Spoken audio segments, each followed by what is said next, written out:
population collapse, and fertility crises. Nobody wants to have kids anymore, apparently.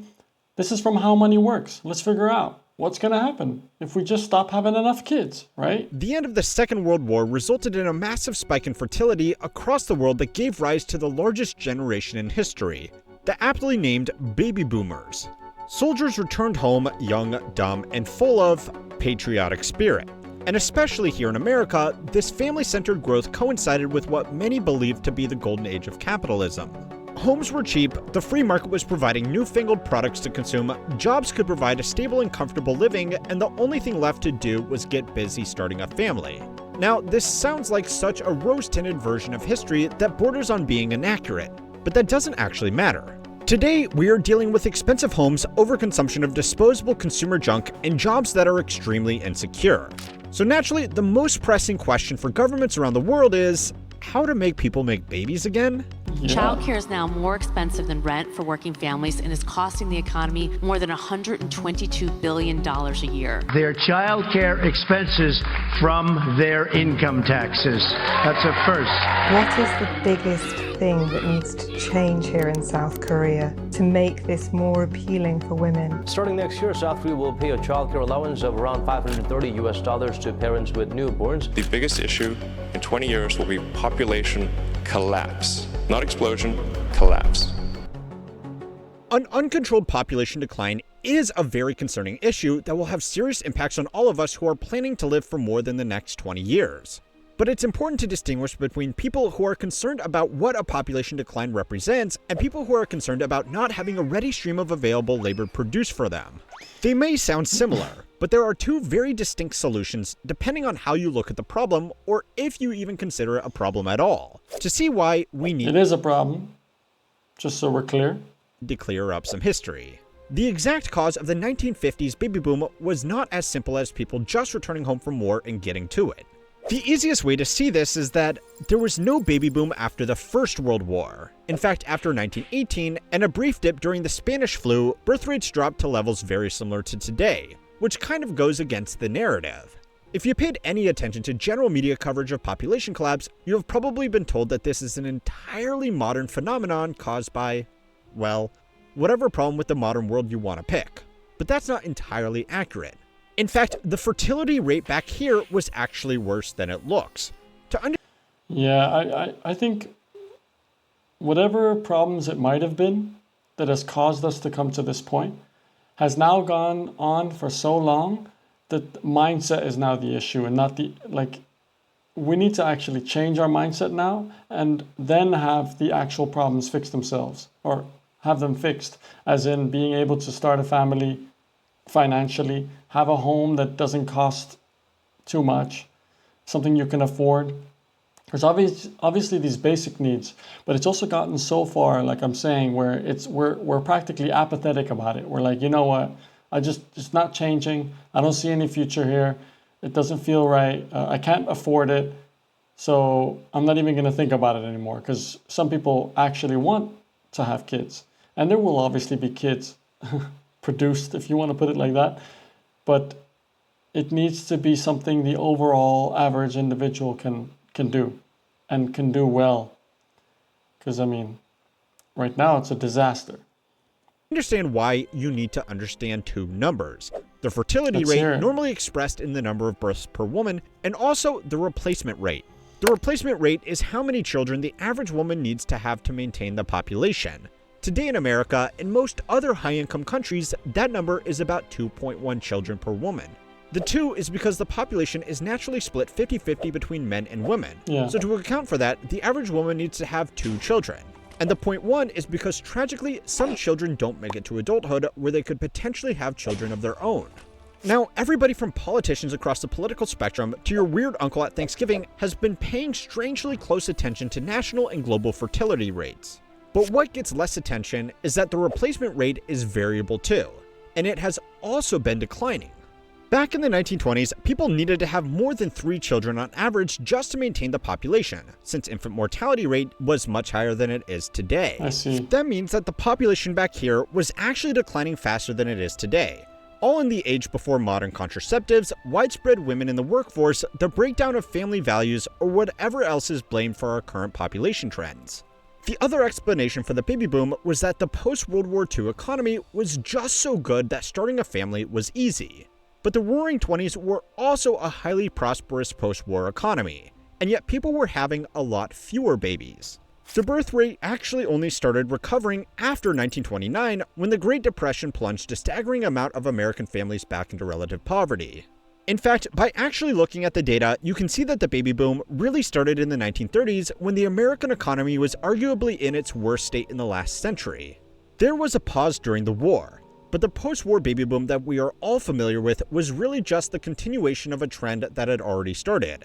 So if it wasn't contraceptives, women in the workforce, economic growth, the move into cities, or modern family values, what actually caused the birth rate slump back then?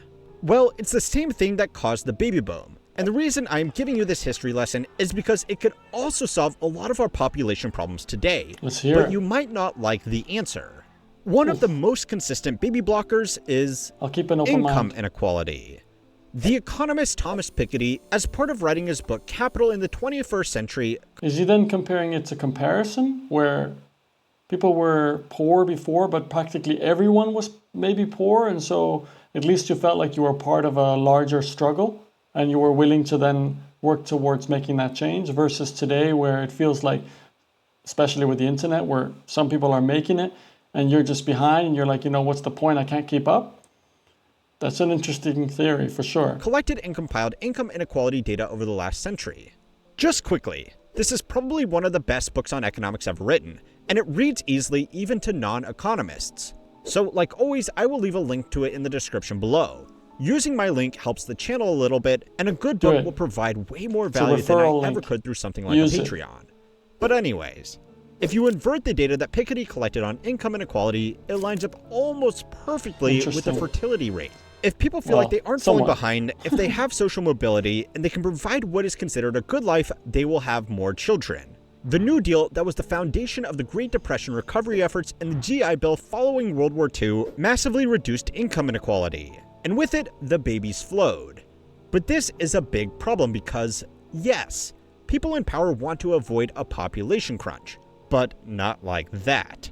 So it's time to learn how money works to find out how to make people make babies without, giving them too much. This week's video is sponsored by Beam. Beam is all about helping you sleep better, feel better, and perform at your best with high-quality wellness products. So you can have Their more kids. best-selling Dream Powder is a nighttime blend designed to help you fall asleep faster and wake up refreshed. It's crafted with natural ingredients like melatonin, magnesium, and L-theanine to support deep, restful sleep. And here's the best part. In a customer survey, 92% of people who used the Dream Powder said it helped them get higher quality sleep. The ingredients themselves are backed by clinical research for their potential benefits in promoting restful sleep. I don't see I've any been kids using in it for there. a couple weeks now before bed, and it's made going to sleep a lot easier. I fall asleep instead of spending hours on Reddit, and I wake up the next morning feeling refreshed. Plus, it tastes like a delicious cup of hot cocoa, so it actually feels like a treat before bed. I personally like the chocolate peanut butter flavor, and it comes with 30 servings, so it works out to roughly $2.30 a serving when you subscribe and save. Not bad. And if you want to try it out, you can use my code for up to 35% off. Support That's How Money 35% Works. off subscriptions and 18% off one-time purchases. Head over to shopbeam.com/howmanyworks to check it out. For most of human history, our population has been pretty much Back to the stagnant. video.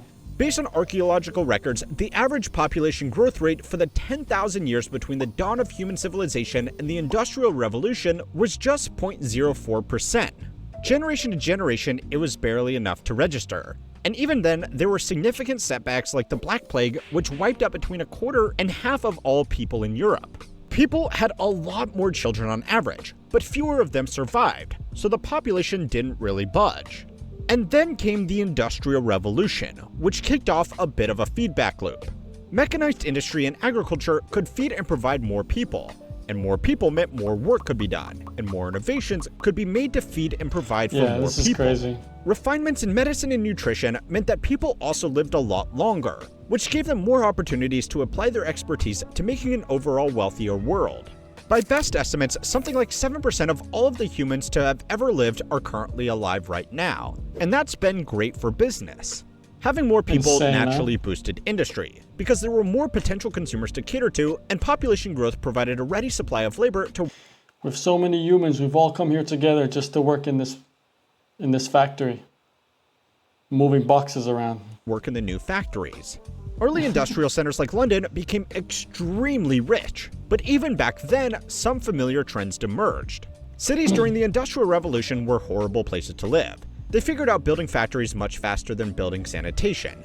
So infectious diseases, malnutrition, and foodborne pathogens were more prevalent in these population-dense centers. So many people died in London that up until the 20th century, it was almost entirely reliant on people moving from the countryside to get work to maintain its population.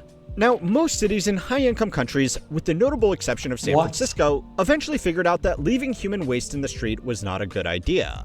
So even though cities aren't actively killing their inhabitants anymore, they are still population black holes that have very low birth rates and rely on people moving to them to maintain themselves. That's simply because cities are expensive.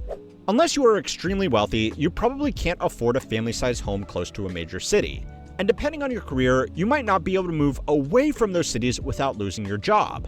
Today, a trend has emerged where having lots of children is either an indication of being extremely wealthy or being extremely poor, with very little room in the middle for large middle-class families, because that's just become unaffordable in most cities around the world. Now, over the past 300 years, we have also run out of people to pull from the high birth rate countryside. So the trend has gone global, and today, most advanced economies pull in people from high birth rate countries. Look at that. Basically, Africa is still banging, and the rest aren't. Maybe some of the stand countries in India right there, right? You have the Philippines, Indonesia still going at it, but they're close to the bottom there, 2.3.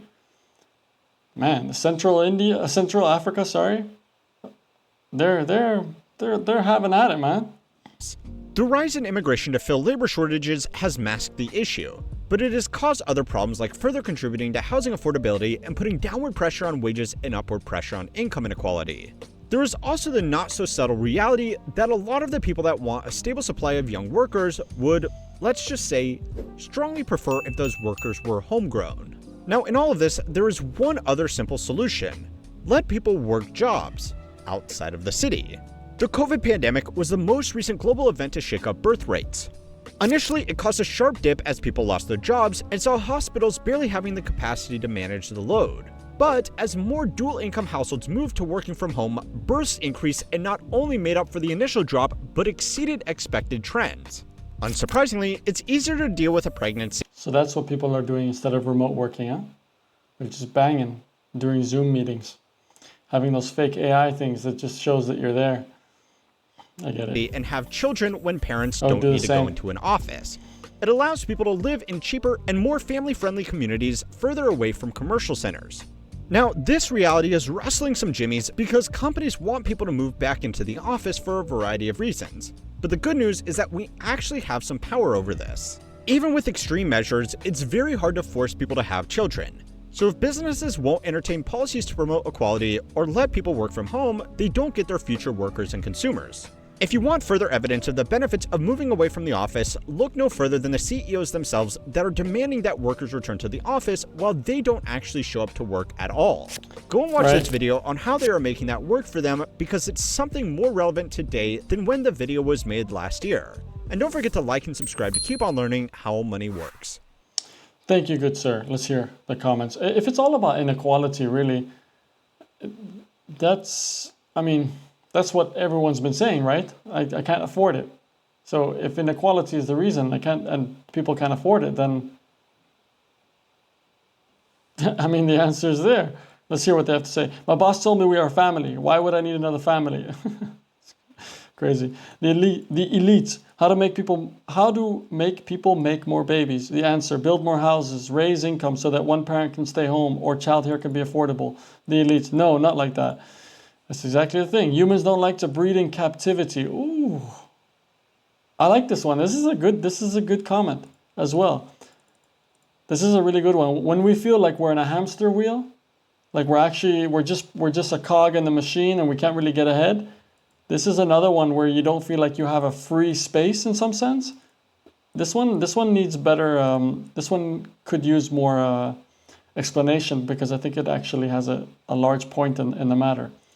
In Ireland, a politician was asked on the radio, I guess, what was the average wage? He said 88,000 euro a year. The radio host started laughing at him and told him that the average was 30 to 35. Take-home pay was around 27.5 a year. The radio host told him it would take a person average 47 years to pay off their affordable housing plan. Crazy. Even the affordable ones, huh? Man, I think our politicians are so fucking out of touch.